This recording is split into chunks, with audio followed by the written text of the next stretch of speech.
Akan melanjutkan pembahasan soal UTBK. Dua objek bergerak di atas permukaan licin tanpa gesekan dengan arah seperti pada gambar. Kedua objek kemudian mengalami tumbukan dan bergabung menjadi satu. Berapakah besar energi kinetik yang dikonversi menjadi panas selama tumbukan? Yang pertama, kita akan meninjau gerakan dari setiap benda. Untuk benda ini, kita peroleh momentumnya yaitu 0,5 kali 2, yaitu 1. Kemudian yang arahnya I. Kemudian yang ini momentumnya juga 1, arahnya C. Kemudian pada tumbukan berlaku hukum kekalahan momentum. Maka P1 sama dengan P2. P1-nya yaitu 1I ditambah 1C sama dengan, karena setelah tumbukan menyatu atau bergabung, maka masanya menjadi 0,5 tambah 1, ya, 1,5.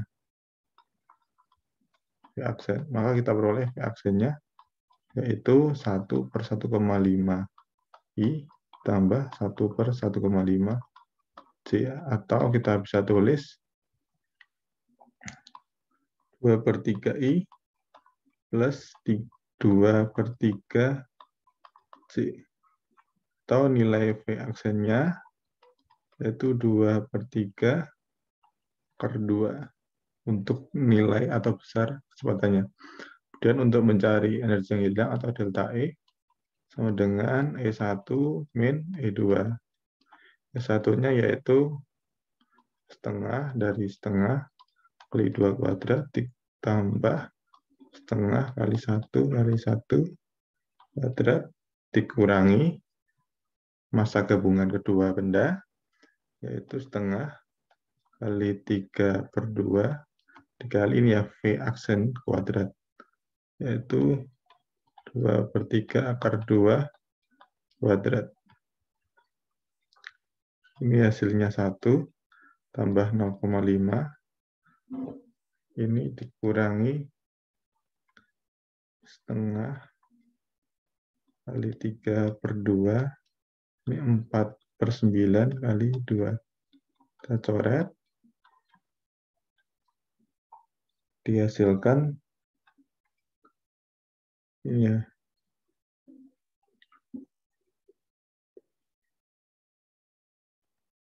Dua per 3. 1 tambah setengah 3 per 2 dikurangi 2 per 3. Peroleh 6, 9, ini 4 ya. 5 per 6 Joule ya. Jadi jawabannya E. Oke, kita lanjutkan ke soal berikutnya. Sebuah silinder dengan massa M dan jari R memiliki kerapatan yang berubah secara radial. Silinder dilepaskan dari keadaan diam dan kemudian tergelincir tanpa slip menuruni bidang miring setinggi H. Jika kelajuan translasinya ini, maka inersia silinder sebesar, pertama kita akan menjawab hukum kekalahan energi, berarti E1 sama dengan E2. Berarti E1 itu ketika di puncak, kemudian E2 itu ketika di bagian bawah. Satunya MGH, kemudian E2-nya yaitu setengah I omega kuadrat, atau kita bisa tulis V per R kuadrat ya, tambah setengah M V kuadrat.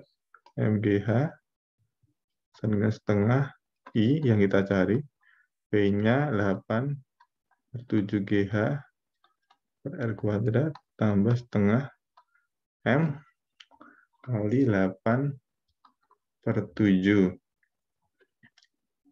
GH ya. Dan kita coret komponen GH-nya. Kemudian M sama dengan 4 per 7 I per R kuadrat ditambah ini 4 per 7 M, sehingga kita peroleh 3 per 7 M sama dengan 4 per 7 I per R kuadrat. Sehingga kita peroleh I sama dengan 3 per 4 M R kuadrat. Inersia silinder adalah 3/4 MR kuadrat. Kita lanjut untuk soal berikutnya. Sebuah batang homogen dengan panjang L dan massa M dilepas dari keadaan diam pada sudut θ sama 0 dan berotasi dengan sumbu horizontal seperti pada gambar. Bila efek gesekan dan hambatan udara diabaikan, maka besar percepatan sudut batang sebagai fungsi θ dapat dinyatakan. Maka kita peroleh batang ini memiliki gaya berat mg, kemudian kita tinjau torsi terhadap pusat rotasinya, misalnya titik P ya. T sigma tau terhadap P dan I alfa ya. Sigma tau terhadap P yaitu mg kali lengannya ini ya, yaitu L/2 sin theta. Itu sama dengan I terhadap P, yaitu batang terhadap pusat P pada ini seperti batang yang berotasi di ujung ya, yaitu sepertiga ml kuadrat alfa. Sehingga kita peroleh alfa sama dengan 3/2 G/L sin theta. Nah ini ya D. Kemudian kita lanjutkan soal berikutnya. Sebuah bahan isolator dengan konstanta dielektrika dan permitivitas bahan epsilon sama dengan epsilon 0 diletakkan pada daerah bermedan listrik seragam E0. Medan listrik mengenai bahan secara tegak lurus seperti pada gambar. Watt medan listrik di dalam bahan tersebut adalah, untuk menentukan medan yaitu E, itu secara umum E sama dengan K bagi per R kuadrat. Kemudian K ini merupakan 1/4 pi epsilon 0 kali Q per R kuadrat. Kemudian pada kasus ini yang membedakan itu adalah epsilonalnya. Kalau ini kan untuk ruang hampa. Ini ruang hampa. Kalau untuk bahan material, kita harus menggunakan bahwa epsilon itu sama dengan K epsilon. Jadi kita peroleh E sama dengan 1/4 pi K epsilon I per R kuadrat. Kita bisa tulis ini menjadi E per K. Jadi jawabannya E per K. Itu ya. Dan kita lanjut, sebuah partikel bermuatan dilepas dari keadaan rehat di suatu tempat yang mengandung medan listrik konstan dan medan magnet konstan. Jika arah dua medan ini paralel, maka lintasan partikel akan membentuk, misalkan ini E dan ini B, ini partikel, maka partikel ini akan dipengaruhi oleh gaya listrik saja, karena untuk gaya listrik itu F, E sama dengan Q kali E. Kemudian untuk FB, sama Q, V cross B ya. Jadi untuk komponen V cross B ini harus tegak lurus. Karena ini sejajar, maka yang terbentuk adalah lintasan garis lurus saja. Kemudian untuk misalkan E tegak lurus B, maka lintasan yang dibentuk adalah sikloid. Sikloid ini merupakan bentuk lintasan ini ya. Ini dan seterusnya. Oke, next. Kita lanjutkan. Diagram di bawah ini menggambarkan baterai yang akan diisi dengan generator G. Generator memiliki tegangan terminal 120 volt ketika mencharge dengan arus 10 ampere. Baterai memiliki GGL 100 volt, hambatan 1 ohm, agar proses charging berlangsung pada arus 10 ampere, resistensi R harus diatur sehingga bernilai. Untuk kasus ini kita menggunakan hukum Kirchhoff ya. Hukum Kirchhoff. Hukum Kirchhoff bahwa sigma GGL pada rangkaian tertutup itu sama dengan 0. Maka kita peroleh GGL dari generator yaitu 120. Kita bisa juga sebut minus ya. Karena ini sumber. Atau kita temukan minus. Kemudian ditambah ini ya. 100 tambah I kali R plus 1 sama dengan 0.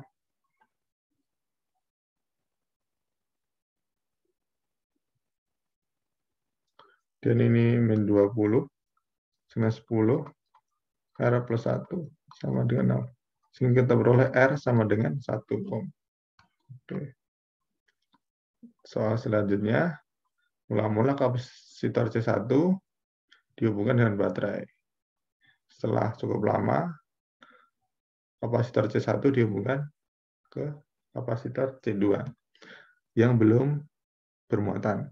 Setelah cukup lama, muatan yang tersimpan di kapasitor C1 dan C2 adalah berarti ketika terisi penuh, maka Q1 itu sama dengan C kali V. C-nya itu 10 mikro kali 12, yaitu 120 mikrocoulomb. Kemudian disambungkan, maka setelah lama terisi, maka kita menggunakan ya, V1 sama dengan V2. Ini setelah lama kita peroleh V1 sama dengan V2, yaitu Q1 per C1 sama dengan Q2 per C2. Ya. Kemudian Q1 plus Q2 itu harus sama dengan ini ya, muatan total awal 120. Maka kita peroleh Q1 bagi C1 10, Q2 per 2. Ini 5, Q1 sama dengan 5 Q2. Kita substitusikan ke sini. 5 Q2 plus Q2 sama dengan 120. 6 Q2 sama 120. Q2 sama dengan 20 mikro. Kolomnya ini mikro. Oke, berarti Q1 5 kali lipatnya itu 100 mikro. Sehingga kita peroleh. Kemudian kita lanjutkan. 1 sampel gas nitrogen menjalani proses siklus seperti pada gambar.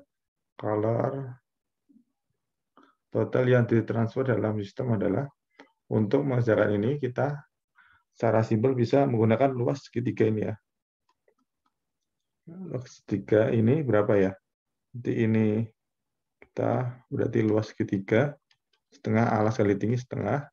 Alasnya itu 0,03 kurangi 0,1, 0,02 dikali tingginya 2000, 6000 ya, berarti kurangi yaitu 4000 ya. 4000. Berarti kita bisa coret ini yaitu 40 joule ya. Oke, 40 joule. Kita lanjutkan. Pada diagram PV di bawah ini disajikan 3 buah proses. Setiap proses berawal dari keadaan yang sama dan berakhir pada volume yang sama. Proses adiabatik, isobarik, dan isotermal. Masing-masing bersesuaian pada grafik. Manakah pilihan yang tepat? Untuk ini, satu kan berlaku pada P konstan. Karena P konstan, maka satu ini isobarik. Kita peroleh satu isobarik, berarti ini salah. Kemudian untuk proses 2 dan proses 3 hampir mirip. Untuk isotermal itu lebih landai dibandingkan dengan adiabatik. Untuk adiabatik itu grafiknya lebih curam. Jadi 3 ini adiabatik, kemudian 1 isobarik, yang 2 isotermal. Jawabannya D. Dan selanjutnya sebuah cermin cekung digambar di bawah ini. Dengan F adalah titik fokus, bila objek diletakkan di titik O, maka bayangan terbentuk pada titik, karena ini antara pusat cermin dan F, maka di ruang 1, maka bayangannya kan di ruang 4. Berarti di titik V ya. Oke. Untuk soal selanjutnya, proton dapat digunakan sebagai terapi penyakit kanker. Untuk keperluan ini, proton perlu dipercepat hingga memiliki kelajuan sekitar 0,6 C. Itulah besar kerja yang diperlukan untuk menghasilkan partikel proton bermassa M ini mencapai kelajuan yang diperlukan. Asumsikan proton mula-mula diam. Untuk energi awal, E1 sama dengan M kali C kuadrat atau M0 C kuadrat ya. Kemudian ketika dia bergerak, maka akan menggunakan konsep massa relativistik atau M aksen sama dengan M atau M0 per 1 min gamma. Gamma itu sama dengan V per C kuadrat. V kuadrat per C kuadrat 0,6 C. Ini dikuadratkan bagi C kuadrat. Diboleh 0,36. Di sini M dibagi akar 1 min 0,36. Itu ini 0,64. Diakarkan 0,8. M dibagi 0,8. Yaitu M per 5, 4 per 5 ya. Atau kita balik 5M per 4. Itu E2-nya yaitu M aksen dari C kuadrat, yaitu 5 per 4 M C kuadrat. Sehingga energinya atau delta E, yaitu E2 min E1, yaitu 5 per 4 C kuadrat dikurangi M C kuadrat. Itu seperempat M C kuadrat, atau 0,25. Oke, inilah pembahasan dari soal UTBK, mata pelajaran fisika. Jika ada pertanyaan, silakan tulis di kolom komentar. Terima kasih. Mungkin bisa saran untuk pembahasan selanjutnya, bisa request di kolom komentar. Oke, terima kasih.